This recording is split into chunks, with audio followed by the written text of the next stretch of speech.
What guys? Anyway, let's picture a situation. You are scrolling through a feed and you stumble upon a news post saying that a famous person has passed away. To make the story more appealing to a broader audience, let's throw in the fact that the person was young, in their prime, and that they died a tragic death, so that the story gets more traction and people are more fascinated with it. So you are faced with this information that the artist, whom you may or may not be familiar with, is no longer with us. My question to you now is, what do you do? Do you go to their catalog and indulge in their work, perhaps for the first time? Sounds about right to me. You have just witnessed this heartbreaking story and you are curious to find out what made this person so important that now all these blogs and all the living celebrities are publishing those RIP posts. I see nothing wrong with this instinct to check out what this artist created during their lifetime.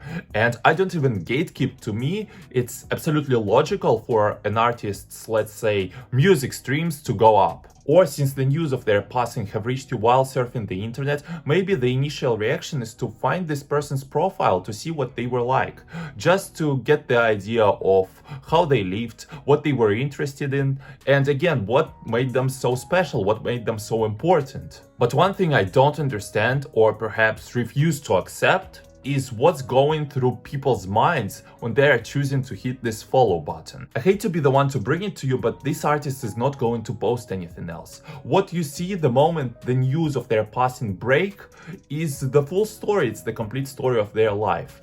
And I suggest you just scroll and see anything that you are interested in and move on. Yes, their team might post something on the page, but it won't be them. Let's be honest with each other and admit that seeing the page right now that this person is gone is all you need to satisfy your newborn curiosity.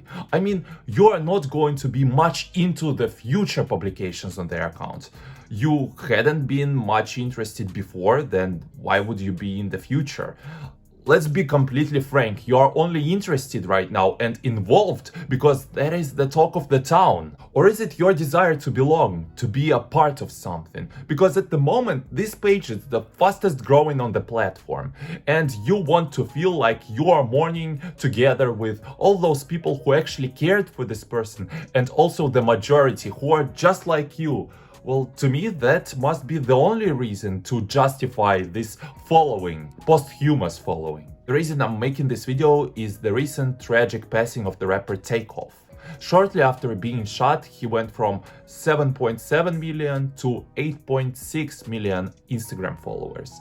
That's almost 8.6%. Just think about it. 8.6% of all the followers he had gained throughout his whole career in many years. To me, that just shows how fake the society is, but let me tell you another story. A long time ago, I was talking to a girl and she was really into some weird indie music. So my perfect plan of winning her heart was to act like I'm very much into this type of music as well, concealing the fact that I'm really a hip-hop enthusiast, that I like rap music. But that's not the point. Let's fast forward a couple of years to the time when the rapper XXXTentacion dies.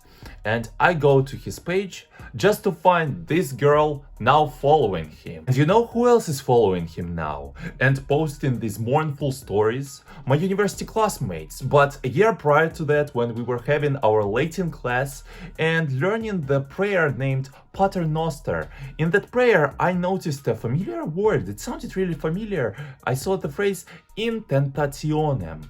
And I said to my classmates, hey, look at this. That's just like the rapper, you know, XXXTentacion. And they gave me weird looks.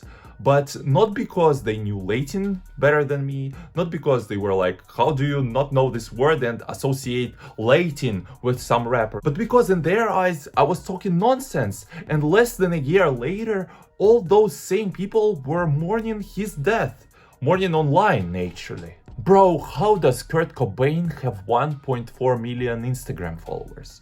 He didn't even know what Instagram is, and his page is also verified. I just don't get it. To me, the only logical, sensible, reasonable thing to do after a person, especially a famous person, dies is to unfollow them. But their accounts are not losing followers, they are gaining rapidly. And as I said, to me, these reoccurring situations are just reflections of how our society thinks. I think that's pretty much everything I wanted to say in this video. If you have enjoyed it, don't forget to leave a like. If you love me, go ahead, subscribe to this channel. And if you want somebody living to follow, you can follow me on social media at iGroove. And since I'm no longer in Russia, I can tell you to follow me specifically, first and foremost, on Instagram. And thank you very much for watching. I will see you in another video. Toodles!